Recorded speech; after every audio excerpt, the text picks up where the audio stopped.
dukomeje igice cyacu rwose cya gatatu ari nayo finali y'uyu munsi. Mwibuke neza ko ubushize hari umugore waje bita Natali aza yivugisha ko ari umugore wa Jimmy. Gusa ariko Yorlene yaramubwiye ati ikosa koko ibintu uri kumbwira ni ukuri cyangwa uri kumbeshya.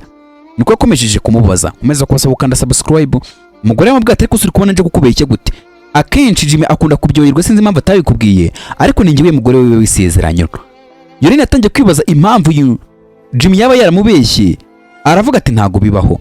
Umugore atangiye kumubwira ati ariko se kuki numva utari kubyumva neza? Ese wowe ahubwo wowe urinde uruba hehe uza mu rugo rw'umuntu gutyo ntinzi menye ngo wagwane bimeze bite? Umugore yaje atangira kwihereza agate baricara. Nako komeza kumubwira ati rero atari ko sifite ikihe kibazo. Ese avuga ati okay ndibutse neza umugore wa mugabo wanjye akunda kuzana indaya hano mu rugo, akira reka nguhereze amafaranga rwose yaba akurimo, ndabizi ntagashobora kuba atakwishyuye. Ese ahubwo yarakurimo amafaranga ngahe? Yorlene yaramubwiye ati uri gutekereza ko ndiwe ntago ndiwe, wa mugore wishaka kunuka nge ntago ndi indaya. Aramubwiye ati humurega wigira ikibazo uraga side haso kiwe ndabizi neza, akira nguhereza amafaranga wari ukeneye yose ndayaguhereza. Yakomeje gusuzugura Yorlene, ariko mu by'ukuri turabizi neza ko Yorlene ntago ari indaya. Yaramubwiye ati okay ndi kumushaka kunsuzugura reka nkwihorere, nuko nguko Yorlene yamwihoreye ahita yigendera. Twasize rwose wa mugore Natali ariko bara amafaranga yiwe. Ese uyu mugore rwose yabahuriye hehe na Jimmy? Gusa ntibyatinze Yorlene mwibuke neza ko yarafite ibag yari yazanye, yahise ayisohokana. Ari nako uyu mugore bita Natali yatangiye kumubwira ati ariko se waje uri kumwe na bag wari uzi kuzamara igihe kinini hano? Umugore amubwira ati vuga ibyo ushatse. Ari nako rwose Natali yasigaranye hanga akiryo kadasanzwe. Ariko se nanone uyu mugore rwose Natali nkuko nakomeje kubabwira yabahuriye hehe na Jimmy? Ikibazo ese kuko Jimmy yaba ari umutekamutwe yaba ari gukina agakina umukobwa bita Yorlene? Gusa ntibyatinze uyu mugore rwose asigaye ahangaha ari kugenda yibarira ibiceri. Yahise afata telefone. Akimara gufata telefone hari umuntu yahamagaye. Umuntu akimara kumuhamagara yahise amwitaba. Yaramubwiye ngo yagiye. Ati rero ikintu ukwiriye gukora amafaranga yanjye rwose tuyashyira kuri konti ya telefone. Ese ibi bintu byaba bihuriye hehe? Ese byaba bihuriye hehe na Jimmy? Cyangwa byaba bifitanye isano na Daniel? Ko turi kubona rwose tukabona uyu mugore ahamagaye umuntu akamubwira ati kirira amafaranga yanjye, yaba ari dire bwoko ki? Ese koko uyu mugore ni uwa Jimmy cyangwa? Ntibyatinze bahise batugarura hakuno batwereka amatipe Daniel ari kunywa amawayini. Ari nako Jimmy yese yinjira mu nzu aramubwira ati ndo guhaye karibu mu nzu yiwanjye. Daniel aramubwira amubwira ati rero wibuke neza ko ntuza uyu Yorlene yamaze kunyimana ndetse kandi ndi umugabo we bwite, kandi ujye umenya neza ko tunakundana, rero ntabwo nzi impamvu ukomeje kubyivangamo. Jimmy yaramubwiye ati ndabizi neza ntago ari byo. Yahise ahamagara aravuga ati Yorlene. Yakomeje kumuhamagara cyane.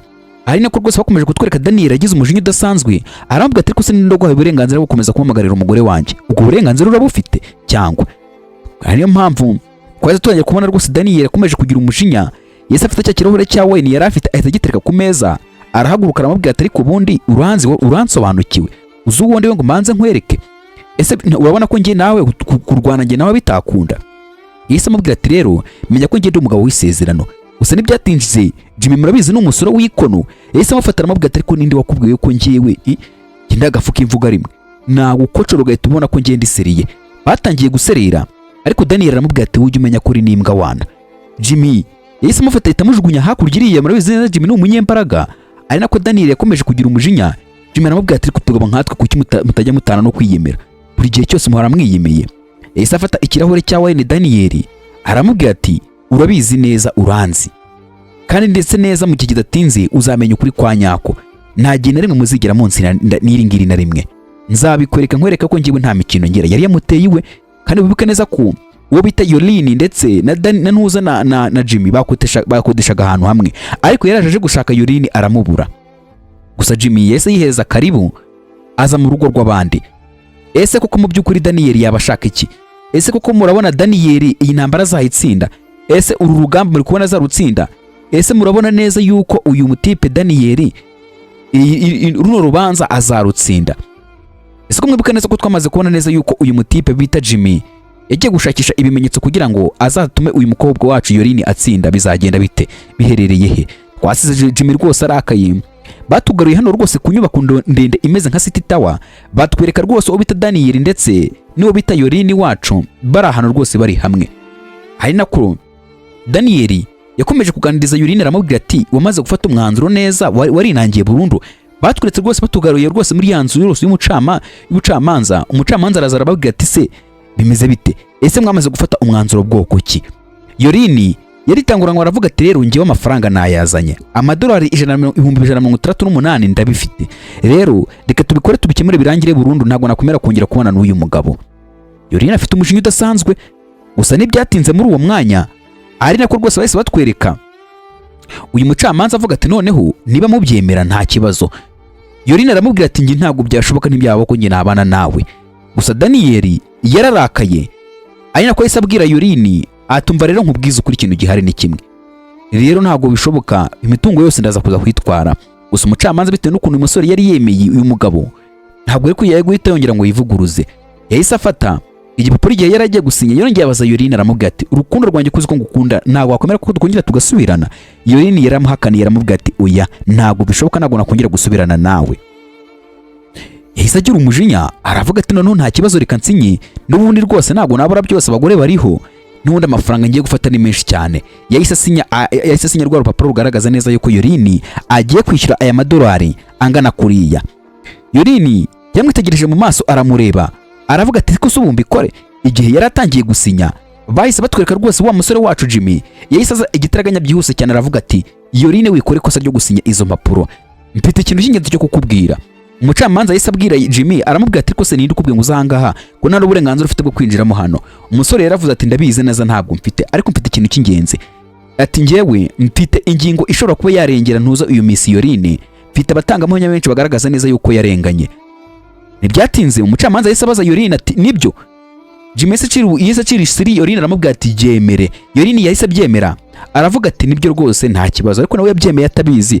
ko mwibuke neza yuko Jimmy yasezeranyije neza Yorlene ko bizakunda gusa bahise batwereka rwose wa mutipe wacu Daniel atangiye kugira ubwoba ariko Yorlene aramubwira ati se utangiye kugira ubwoba neza ko ibimenyetso bigiye kugaragara atangiye kuvuga ati yego ndabufite ariko nta birenze cyane haburaga gato kugira ngo asinyire amafaranga angana kuriya kandi ibintu byavuye mu bucamanza birarangira burundu biba byarangiye iyo amaze guca urubanza birangiye ariko haburaga gatoya umucamanza yaravuze ati rero nkeneye ko noneho wa musore wa Jimmy aho ngaho kora gahunda zawe cyangwa utwereke ibyo aho batanga buhamya utwereke izo ngingo zirengera uyu Yorlene hahise hinjira abakobwa babiri ariko niwitegereze neza uyu mukobwa w'inyuma wambaye ikanzu neza ni Natali ariko umwe n'undi mukobwa ana ko bahise batwereka Daniel avuga ati rero aba batanga buhamya nge ntago mbemera yakomeje kuzamura akaboko avuga ati oya gusa umucamanza aramubwira ati ariko se nta burenganzira na bukiye bufite abatanga buhamya reka batanga ubuhamya bwabo ari nako yahise avuga ati buri mukobwa navuge izina ryiwe ndetse kandi anavuge n'icyo ashinze uyu mugabo umwe yaravuze ati ngiye bagita dative rero ndanahuze ndi umukunzi w'uyu mutipe niyo mpamvu rero nanjye rwose yarankoresheje ntazi neza ko afite undi mugore turabana turaryamana rero rwose njye nibwo buhamya nari mfite uyu numwe rwose wacaga inyuma kuri ntuza kuri Yorlene ari nayo mpamvu yatumye Yorlene ava mu rugo akigendera Natali nawe yahise avuga ati uyu Daniel yamereje akazi ko kugira ngo nigaragaze nkaho ndi umugore wa ntuza wa Jimmy mbigaragariza Yorlene kugira ngo Yorlene ave kwa ntuza kwa Jimmy Yorlene yarabyumvishije yumva imipangu uyu mugabo yarafite amana ni igisambo kitabaho ari nako bakomeje kutwereka Daniel agenda bihakana avuga ati oya ese muremera ko aba bantu ibintu bari kuvuga ari ukuri ni ibinyoma yo gusa uyu mugore aravuga ati amafaranga warayamaye naranayariye ntago nabihakana ntago nari kubura kurya amafaranga yawe gusa muri uwo mwanya umucamanza yaravuze ati ntago bishoboka ko abantu babiri bashobora kukubeshyira ibi bintu ni ukuri kandi ni ibyanyabyo rero twase tumana rwose umuntu bita Jimmy ndetse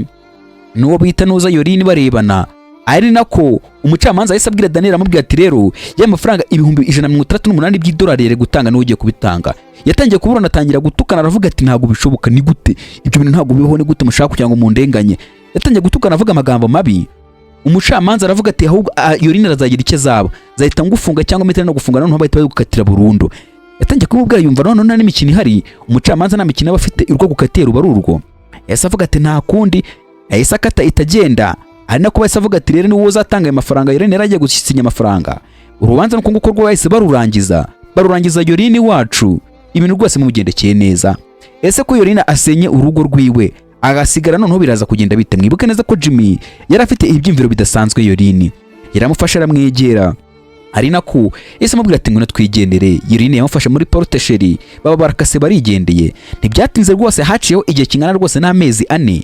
Batwereka rwose haciyeho igihe kinini hari abantu bafatanye mu kiganza, ariko niwitegereza neza urabona ko rwose ari mu minsi wacu Yorlene ari kumwe n'uwo bita rwose Jimmy. Bari bameranye neza cyane. Jimmy yakubisemo agasutu, urabona ko rwose n'umusore ushyitse, umusore ufite ibaba, ufite ikono rwose wuzuye bya nyabyo. Yorlene yarishimye, ubona ko rwose iminsi yakomeje kugenda yicuma, ubuzima bugenda buhinduka. Rwose yarazonzwe n'umugabo rwose utari mwiza. Yorlene yakomeje kuganiriza Jimmy, aramubwira ati ndagushimiye ko utarigize unsiga. Jimmy aramubwira ati naragusezeranyije ko ntabikora, namaze gusanga uri umugore mwiza kandi w'umwana mwiza. Baraganiriye, gusa Yorlene aramubwira ati se basi byuzo ntabwo uzigera umbabaza na rimwe. Jimmy aramubwira ati uramutse unyemereye ugahuza nanjye tukabana mu mahoro, ntago nakubabaza kandi nubwo nanabitinyuka. Ese ni gute nshobora gutinyuka kubabaza umumarayika nkawe? Yorlene aramubwira ati nanjye nigira Imana rwose, Imana iragenda inyiherereza ibogare ryiza. Yatangiye kumubwira ati rero atari ko hari ikintu kimwe nzi neza cyo. Ese koko utekereza neza ko rwose ubona ko muri njye nta rukundo nagira?